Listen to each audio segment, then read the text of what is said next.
দিল্লির এক গলির শেষ মাথায় পুরনো 3 তলা একটি বাড়ি। বাইরে থেকে দেখে কেউ বুঝবে না ভেতরে সময় লুকিয়ে আছে। 2য় তলার একটি ঘরে মাঝরাতেও আলো জ্বলে। ঘরের কোণে বসে থাকা এক বৃদ্ধা নারী ধীরে ধীরে চায়ের কাপ তুলে নিচ্ছেন। তার পরনে সাদা শাড়ি, চোখে চশমা, মুখে স্পষ্ট ক্লান্তি। একসময় যিনি জাতিকে বলতেন আমার সন্তানের মতো, আজ তিনিই এক নির্বাসিত স্বৈরাচার। তিনি শেখ হাসিনা। বাংলাদেশের যার নাম একসময় শাসনের প্রতীক ছিল, আজ তিনি ভারতের রাজধানীর অলিগলিতে রাজনৈতিক আশ্রয়ে এক পরিত্যক্ত শাসকের জীবনযাপন করছেন। সেই হাসিনা যিনি একসময় বলেছিলেন আমার মৃত্যু হলেও পালাবো না, আজ ঠিক তার উল্টো ছবি। ঘরের এক কোণে রাখা ল্যাপটপে চোখ রেখেছেন তিনি। স্ক্রিনে টেলিগ্রামের একটি গোপন group, Awami core only trusted. গলায় হেডফোন, পাশে ছোট্ট নোটবুক। কিছু নাম, কিছু প্রশ্ন আর কিছু পরবর্তী নির্দেশনা লিখে নিচ্ছেন। এ যেন আরেকবার ঘুরে দাঁড়ানোর মরিয়া আয়োজন। 5ই আগস্টের রাতে যখন ঢাকার আকাশ জুড়ে হেলিকপ্টারের গর্জন, তখন র্যাব সদর দফতর থেকে মিলিটারি ইন্টেলিজেন্স এবং পল্টনের আওয়ামী লীগ অফিস সব একযোগে নিঃশব্দে দখলে নেওয়া হয়েছিল।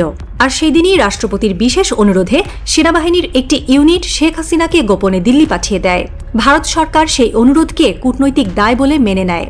এখন সেই দায়ই ভারতের জন্য ক্রমেই হয়ে উঠছে কাটা। এই মুহূর্তে শেখ হাসিনা শুধু একজন আশ্রয় প্রার্থী নন, তিনি এক ডিজিটাল শাসক যার ক্ষমতার পরিধি সীমাবদ্ধ টেলিগ্রামের একটি মোবাইল গ্রুপে। একটা সময় ছিল যখন তার হাতের ঘড়ি ছিল রোলেক্স, মুখে ছিল প্রতিশ্রুতি আমি পালাবো না, প্রয়োজনে জেল খাটবো। সেই মানুষটাই আজ ভারতীয় সীমান্তের ওপারে কোথাও এক গোপন আশ্রয়ে আর টেলিগ্রামে বসে করছেন দলের ভার্চুয়াল মিটিং। না, ওটার মিটিং নয়, ওটা একটা বাণিজ্য, যার প্রতিটা সেশনের পেছনে রয়েছে মোটা অঙ্কের চাঁদা, দুর্দিনে কষ্টার্জিত নেতাদের বিশ্বাসের মূল্য। খোদ ভারতের গণমাধ্যম নিউজ 18 এ বিষয়ে ছেপেছে বড় প্রতিবেদন। তার মানে ওবায়দুল কাদের এখন পরিণত হয়েছেন ভার্চুয়াল দালালে। ওবায়দুল কাদের, যিনি একসময় বলেছিলেন আওয়ামী লীগ পালায় না, এখন পালিয়েই চালাচ্ছেন দলের কমিশন রাজনীতি। টেলিগ্রামে তৈরি করেছেন অন্তত 50টিরও বেশি সিক্রেট গ্রুপ। প্রতিটি গ্রুপের সদস্য সংখ্যা 20 থেকে 30 হাজার। এখন প্রতিদিন রাত 9টা থেকে গভীর রাত পর্যন্ত চলে নির্বাচন মিটিং। জেলা থেকে কেন্দ্র, সংসদ সদস্য থেকে প্রাক্তন মন্ত্রী, যারাই আপনার সাথে কথা বলতে চান শেখ হাসিনার, তাদের আগে পৌঁছাতে হয় কাদের সাহেবের চেম্বারে, মানে টেলিগ্রাম চ্যানেলে। টাকা না দিলে লাইনে জায়গা নেই। সূত্র বলছে শেখ হাসিনা নিজেও সরাসরি এসব মিটিংয়ে অংশ নেন না সবসময়। কখনো কণ্ঠে রেকর্ডেড বার্তা, কখনো অন্য কাউকে দিয়ে নাটক মঞ্চায়ন। কিন্তু টাকা নেওয়া হয় পুরোপুরি প্রধানমন্ত্রীর ভার্চুয়াল সময়ের দোহাই দিয়ে। এখানেই রহস্য গভীর থেকে গভীরতর। আগে কমিশন আসত পদ্মা সেতু, বিদ্যুৎ কেন্দ্র অথবা বিদেশি ঋণ প্রকল্প থেকে। এখন সেই সব দিন অতীত। সময় বদলে গেছে, কিন্তু টাকা তো লাগেই। তাই শেখ হাসিনার সাথে ভার্চুয়াল মিটিং করার সুযোগ করে দেওয়ার বিনিময়ে দলের নেতাদের কাছ থেকে নেওয়া হচ্ছে মোটা অঙ্কের চাঁদা। দলের ভেতর কানাঘুষা চলছে। ভারতের গোপন লোকেশনে থাকা শেখ হাসিনা ও তার যুক্তরাষ্ট্রে থাকা পুত্র সজীব ওয়াজেদ জয়ের কাছে এই টাকার একটা বড় অংশ পৌঁছায়। মোবাইল ব্যাংকিং নয়, হাওলা চ্যানেল নয়, বরং জটিল ক্রিপ্টো লেনদেনের মাধ্যমে পাঠানো হয় এই বিপুল পরিমাণ কমিশন। কেউ দেখছে না, কেউ বলতেও সাহস করছে না, কারণ যারা বলবে ভার্চুয়াল মিটিংয়ের ব্লক লিস্টে চলে যায়।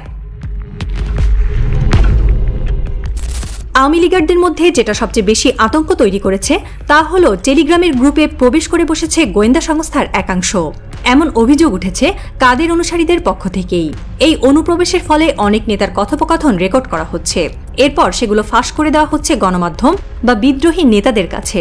ফলে দলীয় নেতারাও এখন টেলিগ্রামে নিজের নাম ব্যবহার করছেন না, ছদ্মনামে ঢুকছেন, ভিন্ন অ্যাকাউন্ট খুলছেন, এমনকি মাঝে মাঝে ভিপিএন ব্যবহার করছেন। টেলিগ্রামেরই আরেকটা group, Awami revolution July chapter, এখানে প্রতিদিনই ওবায়দুল কাদেরের বিরুদ্ধে ক্ষোভ ঝাড়ছেন একদা ঘনিষ্ঠ নেতারা। তাদের দাবি এই লোকটা এখন হাসিনা জয়ের দালাল। আমাদের রক্ত পানি করে তোলা দলের টাকা দিয়ে ওরা দিল্লিতে কোক খায়, আর আমরা এখানে পুলিশ এড়াই। এরাই এখন নতুন নেতৃত্বের দাবি তুলছে, চাইছে ভার্চুয়াল নেতৃত্বের বদলে মাটির রাজনীতি। যদিও প্রশ্ন থেকে যায়, এরা কি সাহস পাবে, নাকি ডিজিটাল আতঙ্ক তাদেরই গ্রাস করবে?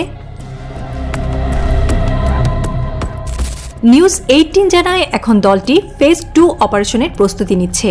এই পরিকল্পনার মূল থিম হল ভার্চুয়াল চ্যানেল দিয়ে মাঠে বার্তা পাঠানো, একাধিক ছদ্মনামে ঢাকা চট্টগ্রামে ছোট ছোট প্রতিবাদ কর্মসূচি, সরকারের প্রতি আস্থাহীনতা তৈরির গোপন প্রচার। এই পরিকল্পনায় শেখ হাসিনার উপস্থিতি সরাসরি নেই, কিন্তু তার ছায়া রয়ে গেছে। কিছু নেতা সরাসরি বলছেন মাদার লিভস ইন টেলিগ্রাম। অর্থাৎ হাসিনা এখন একটা প্ল্যাটফর্মের নাম, একটা সাংগঠনিক অস্তিত্ব। দিল্লির উপকণ্ঠে একটি অ্যাপার্টমেন্টের ভেতরে সন্ধ্যার পর একটি নির্দিষ্ট ঘরে আলো জ্বলে ওঠে। সেখানে রাখা রয়েছে একটি কালো ল্যাপটপ, যার স্ক্রিনে মাঝে মধ্যেই ঝিলমিল করে ওঠে পুরনো এক মুখ। সেই মুখ যা একদিন ছিল সার্বভৌম ক্ষমতার প্রতীক, এখন আর কিছু নয়, একটি প্রোগ্রামড ভয়েস, কিছু রেকর্ডেড ডায়লগ আর কিছু কৃত্রিম শ্বাস প্রশ্বাসের ছায়া। শেখ হাসিনা পালিয়েছেন ঠিকই, কিন্তু রাজনৈতিক ছায়া থেকে এখনো বেরিয়ে আসেননি। এদিকে অজ্ঞাত স্থানে এখনো একজন মানুষ আছেন যিনি এই ভৌতিক রাজনীতির পরিচালকের ভূমিকা পালন করছেন। তার নাম ওবায়দুল কাদের। একসময় যিনি রোডম্যাপের রাজা ছিলেন, এখন তিনি শুধুই এক পর্দার পেছনের পুতুল চালক। তিনি এখনো বলেন, আমি এখনো সাধারণ সম্পাদক, দল আমার কথায় চলে।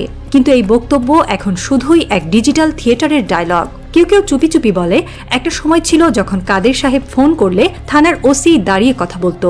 এখন উনি ফোন দিলে ওসি বলে, আমার কানের সমস্যা হয়েছে স্যার। তবু দিল্লির ছোট্ট ঘরটিতে প্রতি রাতে আলো জ্বলে। সেই ঘরে প্রতিদিন রাত 8:30টার দিকে একটি নির্দিষ্ট ওয়াইফাই নেটওয়ার্ক সক্রিয় হয়। ল্যাপটপে ভেসে ওঠে নতুন একটি মিটিং রিকোয়েস্ট সাবেক এক মন্ত্রীর। নিচে লেখা থাকে, দয়া করে আপার সাথে 5 মিনিট কথা বলার সুযোগ করে দিন, টাকা রেডি। কেউ জানে না আপা সত্যিই কথা বলেন কিনা, তার কথাগুলো কি লাইভ নাকি আগেই রেকর্ড করা, কেউ বোঝে না। সবচাইতে মারাত্মক প্রশ্নটা শূন্যতা ভেদ করে ফিরে আসে, এই কি তবে ভার্চুয়াল মিথ্যার জালে আটকে পড়া এক শাসকের করুণ সমাপ্তি?